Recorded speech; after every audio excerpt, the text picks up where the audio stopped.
How to search for jobs on LinkedIn. Hi everyone, welcome back to another episode. In this following video, I'll be showing you the ways to search for jobs on LinkedIn. So in order to search for jobs on LinkedIn, you just have to follow these steps. First thing, you just have to go to login into your account, and when you're logged in, you have to go to the My Jobs section.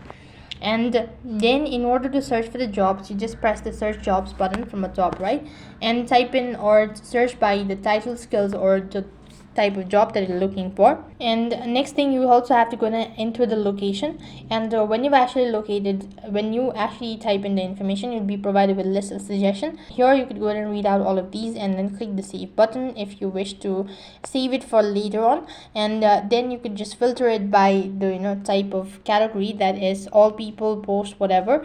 And that's how you can search for a job on LinkedIn. So that is all for this video. I hope the video was helpful. Make sure like, share and subscribe to our channel. Thank you for watching. See you in the next video.